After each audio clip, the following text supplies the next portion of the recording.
নমস্কার, আমি মিঠু। সবাইকে সুপ্রভাত জানিয়ে রবিবারের ব্লগটা নিয়ে চলে আসলাম। আজকে প্রচণ্ড ঠান্ডা।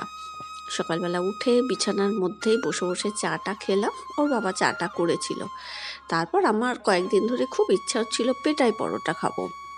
মানে অন্য দিন তো সুযোগ হয় না ছুটির দিন ছাড়া। এবার আমাদের যে ঘোষপাড়া আছে আর কি, ITI মোড় ঘোষপাড়া, ওখানে একটা দোকানে আর কি করে পেটাই পরোটা। পেটাই পরোটার থেকে আলুর তরকারিটা খুব সুন্দর করে। আলুর দমটা ঘুগনি মানে পেঁয়াজ রসুন টসুন দিয়ে করে তো। এবার যখন বেরিয়েছি স্কুটির পেছনে, সত্যি তখন মনে হচ্ছিল কেন বেরোলাম, মনে হচ্ছে একেবারে ঠান্ডায় তীরের মতন এসে ঠেকছে। কিন্তু কপাল এত খারাপ, গিয়ে দেখলাম দোকানটা বন্ধ। আর যেহেতু তাড়াতাড়ি খেয়ে নেয় আমার হাজব্যান্ড, বলল তুই মিষ্টির দোকান ছিল পাশেই একটা, বললো মিষ্টির দোকান থেকে পরোটা নিয়ে নাও। আমার একটু ইচ্ছা ছিল না, ওই মিষ্টি ছোলার ডাল আমার ইচ্ছা করছিল না, কিন্তু কি করব, তাই নিয়ে চলে আসলাম। ছেলেরটা ঢেকে রেখে দিলাম, আমারটা আর আমার হাজব্যান্ডেরটা দুজনে আমরা খেয়ে নিলাম। মানে সত্যি আমার খেতে ইচ্ছা করছিল না এই ছোলার ডাল। দেখবে তুমি একরকম চিন্তাধারা নিয়ে কোনো একটা কাজে গেছো, সেখানে গিয়ে তোমাকে চিন্তাধারা বদলাতে হচ্ছে, তখন ভালো লাগে না। যাই হোক, কিছু করার থাকে না, পরিস্থিতিতে করতে হয়। আর একটা জায়গায় পাওয়া যায়, ওখানে পেটাই পরোটা পাওয়া যায় না, কিন্তু পরোটাটা পিটিয়ে দেয়। তা আমি বলেছিলাম আমার হাজব্যান্ডকে ওখানে চলো, ওখানকার তরকারিটাও ভালো, কিন্তু অত সময় আর কি দেবে না। ও বললো যা আছে সামনে নিয়ে নাও, মানে ও খিদে পেয়ে যাবে আর কি, ঘরে তাড়াতাড়ি গিয়ে খাবে। নিয়ে চলে আসলাম। জবাগুলোর অবস্থা দেখো, দেখেছো? এগুলো দেখে মনে হচ্ছে না লঙ্কা জবা, ঠান্ডায় মানে ফোটেই নি। এরপর কালকে সরাটাকে বের করে ধুয়ে রেখেছিলাম। এটা আমার গত বছরের কেনা, গত বছর করেছিলাম, খুব সুন্দর উঠেছিল জানো তো। অনেকেই হয়তো ভাবে যে গ্যাসে মাটির সরাই হয় না, কিন্তু আমি করেছিলাম গত বছর, খুব সুন্দর উঠেছিল। এবার গোবিন্দভোগ চাল 1 ঘন্টা ভিজিয়ে জলটাকে ঝরিয়ে নিয়েছি। এটাকে একটা রেসিপি বানাবো।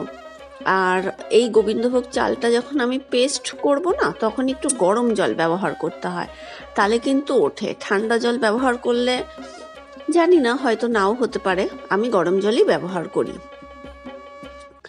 আর এই দেখো, এই সরাটা পাড়তে গিয়ে দেখলাম যে এই থালা প্লেটগুলোও তো কিনেছিলাম, একটা বড় থালা, ছোট থালা, একটা বাটি। এবার এগুলোর কথা ভুলেই গেছিলাম। ওপর থেকে যখন পারলাম তখন মনে পড়লো যে তাই তো, এগুলোও তো ছিল। তা এগুলো এখন ধুয়ে রাখবো। সরাটা কালকেই ধুয়েছিলাম, থালাগুলো আর ধোয়া হয়নি। ধুয়ে রাখি, যা 2-একটা রেসিপি করব ওর মধ্যে দেখিয়ে দেবো। আর কি দেখাবো বলো তো? পিঠে আমি তো ভেবে পাই না যে একই রেসিপি প্রত্যেকবার দেখায়। এইদিকে ইউটিউবে নাকি এক রেসিপি দেখালে সেটার কি বলে, কি একটা যেন বলে, মানে দেখানো যায় না। এবার ও একই রেসিপি তো সবাই দেখিয়ে যাচ্ছে গো, বছর বছর। পিঠে কি আবার নতুন করে কেউ কিছু আবিষ্কার করছে? পিঠে তো ওই ঘুরিয়ে ফিরিয়ে একই। জানি না মানুষ কি করে ইউটিউবে, একই রেসিপি বারবার দেয় কি না। আমার সত্যিই এখনও আমি মানে অনেক কিছু আমার অজানা, জানো তো। এখনও অনেক কিছু শিখতে বাকি, আমি ফোনের অনেক কিছুই জানি না এখনও। ওই ঠেকায় পড়ে পড়ে ঠেকে একটু একটু করে শিখছি। এরপর গোলাটা এর মধ্যে দিলাম, দিয়ে মানে সরাটার মধ্যে দিয়ে পিঠেগুলোকে তুলে তুলে দুধের মধ্যে নলেন গুড় দিয়ে জাল দিয়ে, পাটালি দিয়ে জাল দিয়ে ওর মধ্যে ভিজিয়ে রাখলাম। এরপর দেখো, আমার হাজব্যান্ডের আজকেও ছুটি নেই জানো তো, আজকেও ফোন এসছে যেতে হবে। ফটাফট মাছটা বের করে জলে ভিজিয়ে রাখলাম, আর ডিম বসিয়ে দিলাম। একদিকে ভাতের মধ্যে আলু সেদ্ধ বসিয়ে দিলাম, আর মাছটা ভেবেছিলাম ফুলকপি দিয়ে করব। তারপরে ভাবছি কি, ব্রকলি আছে, তাহলে ব্রকলি দিয়েই করি।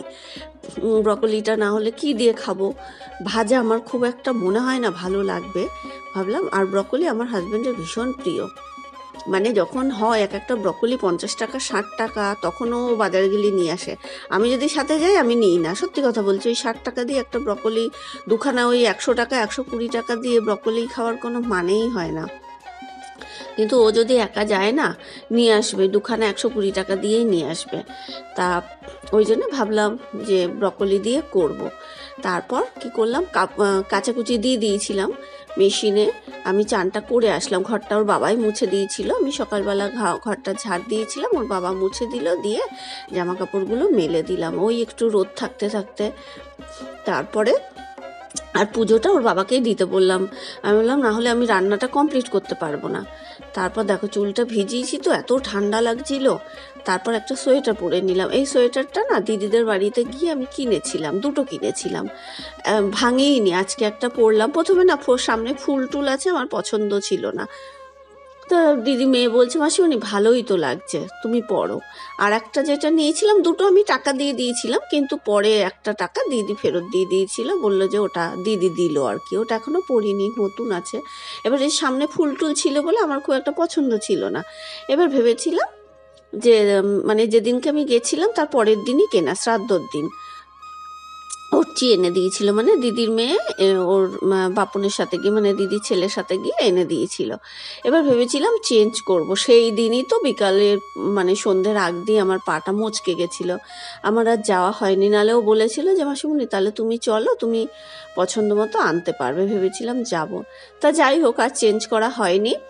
আমার পড়তে একটু লজ্জাও লাগছিল। তারপর দিদি আবার একটুখানি বকেছিল, বলছে কি তুই কি বুড়ি হয়ে গেছিস, সামনে ফুল আছে পরা যাবে না, তুই এত এত বুড়ি হয়ে গেছিস। তা আমি তখন হেসে ফেলেছিলাম। সব কিছুর বয়স ব্যাপার আছে, সত্যি কথাই দেখো যে সামনে ফুল টুল এটা কি টিনেজারদের মানায়, আমাকে এখন মানায়। তা ভাবলাম ঠিক আছে চলো, বাড়িতেই তো পড়বো, থাকি তো ওই রকমই। এরপর দেখো হাজব্যান্ডের তো ফোনের পর ফোন আসতেই আছে। এইবার ভাত উবুর দিতেও পারিনি, ও কিন্তু চেয়ারে বসে পড়েছে, দাও বলেই বসে পড়বে। এই জিনিসটা না খুব খারাপ জানো তো। আমার হাজব্যান্ডে যখন এয়ারফোর্সে ছিল তখনও এরকম জ্বালাতো, মানে ফোন করেই বলবে আমি আসছি, তুমি রেডি রাখো খাবার। মানে আগের থেকে কিচ্ছু বলবে না। এটা যখন ওই এয়ারফোর্সে থাকাকালীনও করতো, এখনও মাঝে মাঝে ওরকম করে। ছুটির দিনগুলোতে কি আমি আমার মতন তো কাজকর্ম করি, ও ফট করে বলে দেবে আমি বেরোবো কিন্তু, বা ওই চেয়ারে বসে পড়বে, বলবে দাও, মানে হয়েছে কি না হয়েছে দেখবেই না। মাছটা ভাজছিলাম, মাছটা ঝোল করতে তো একটু সময় লাগবে, বলছে আমাকে মাছ ভাজা দিয়েই দাও। ওই ভাতের মধ্যে আলু সেদ্ধ দিয়েছিলাম, আর হচ্ছে তোমার ডিমটা, একটা ডিম, পেঁয়াজ কুচি, ধনেপাতা কুচি, ধনেপাতা দিতে পারিনি, কাটতেও পারিনি জানো তো, ফ্রিজ থেকে বের করে ওই পেঁয়াজ লঙ্কা কুচি টুচি দিয়ে মেখে দিলাম। কারণ হচ্ছে ও ডিম সেদ্ধটা আগে খুব ভালো খেত, ইদানিং তো সেদ্ধটা খেতে চায় না, তবু ওই সেদ্ধ মেখে দিলাম। ফ্রিজে যে ধনেপাতা বাটা ছিল সেটাও ভুলে গেছিলাম, সেটা দিলে খেত। বললো আমাকে শুধু মাছ ভাজা দিয়ে দাও। মাছের ঝোল কিন্তু হয়ে যেত, কিন্তু মানে যেরকম ধমকাচ্ছিল, আমি ভয়ের চোটে আর ঝোলে দিইনি, মাছ ভাজা দিয়ে যাকে খেয়ে নিল, খেয়ে দিয়ে চলে গেল। আর এই যদি ভাতটা না দিতে পারতাম না, আমারই খেতে বসে খারাপ লাগতো। কালকে কটায় এসে খেয়েছে জানো, 5টার সময়। আর আমি মৌরলা মাছও বাজার থেকে নিয়েছিলাম 200 গ্রাম। আমার হাজব্যান্ড না মৌরলা মাছটা ভালো খায় বলতে ওই যে পেঁয়াজ বেগুন টেগুন দিয়ে একদম চচ্চড়ি টাইপের, টমেটো ধনে পাতা দিয়েও খুব ভালো খায়, শুকনো শুকনো। ভেবেছিলাম করব, তা ওর কপালে মনে হয় নেই, তা আমি আর ওই জন্য মৌরলা মাছটা করলাম না। ব্রকলি দিয়ে ট্যাংরা মাছটা করলাম, তাও তো ও ঝোল খেলো না, ভাজা খেলো, অবশ্য ভাজাই চায়, ও ঝোল খেতে চায় না। এরপর ভাত টাত গুছিয়ে ছেলেকে বললাম খেয়ে নে। এবার ছেলে বুঝতেও পারছে না যে ক্যামেরা অন আছে, ও ভেবেছে বোধহয় ক্যামেরা অফ আছে। যদি দেখতো না ক্যামেরা অন আছে, তাহলে সঙ্গে সঙ্গে এসে বন্ধ করে দিত। আমি ডিম সেদ্ধ নিলাম, ধনেপাতা বাটাটা বের করেছিলাম, কিন্তু ঠান্ডা বলে আমি আর খাচ্ছি না, নাহলে গলা ধরে যাবে। আর মাছের ঝোল দিয়ে, আর এই যদি ভাতটা আমার হাজব্যান্ড খেয়ে না যেত না, ওই যে বললাম শনিবার দিনকেও ছুটি কিন্তু যেতে হয়েছিল, শনিবার দিনকে সন্ধ্যের সময় এসে ভাত খেয়েছিল। সারাদিন সেই সকালে 2টো রুটি বেগুন ভাজা খেয়ে গেছে। আর অন্য দিন তো যেদিন ওয়ার্কিং ডে থাকে ওদের তো ব্যাংকে রান্নাবাড়ি হয়, ক্যান্টিন খোলা থাকে, আর ছুটির দিন তো ক্যান্টিন বন্ধ থাকে, কিচ্ছু খাবার থাকে না। তা ওটাই জানো তো, সবাই আমি দেখি ইউটিউবে সবাই ব্যাংকার দিনই রোস্ট করে, ব্যাংকাররা 2 ঘন্টা ধরে নাকি খায়। অনেক ভিডিও আমি দেখেছি, 2 ঘন্টা ধরে নাকি ব্যাংকাররা খায়, বাড়ির থেকে নাকি মানে টিফিন ভরে ভরে নিয়ে যায়, নিয়ে গিয়ে 2 ঘন্টা ধরে চর্বচস্য করে খায়। তাই বলছি যারা বলে না তারা জানেও না, একজনকে দিয়েই সবাইকে বিচার করে নেয় জানো তো, এরকম না। এই যে ছুটির দিনগুলোতে হচ্ছে কি হয়, এটিএম খালি হয়ে যায়, এটিএম ভরে যায়, মানে মানুষ তো আনন্দ ফুর্তি করে, সেই আনন্দ ফুর্তির জন্যে এটিএম খালিও হয়ে যায়, আবার এটিএম ভরেও যায়। সেই জন্য কিন্তু এদের ছুটে ছুটে যেতে হয়। আমার হাজব্যান্ড তো তাও কাছে আছে। এদের যে ম্যানেজার আছেন উনি তো কলকাতা থেকে আসেন, ওনাকেও আসতে হয়। তাহলে এই বোঝে না মানুষ, না ফট করে মানে আন্দাজে মানুষকে নিয়ে বলতে থাকে। এই জিনিসগুলো খুব খারাপ, আমি দেখি তখন খারাপ লাগে।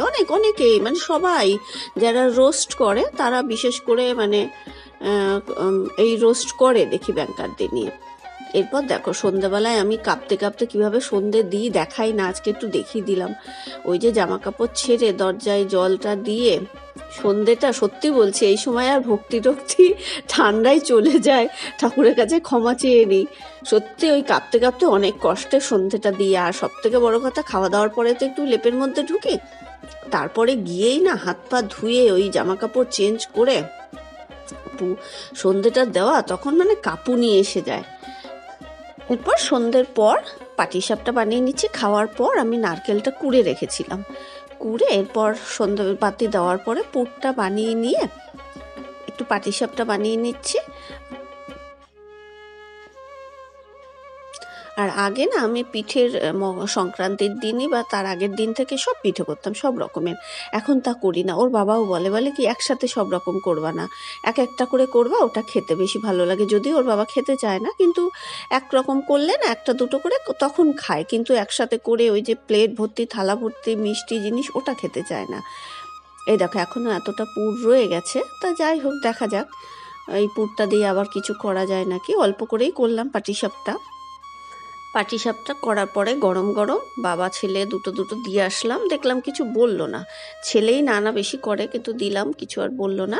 যদিও সরা পিঠেটা খেতে চায় না, সকালবেলা দিয়েছিলাম, ওটা খেতে পছন্দ করে না।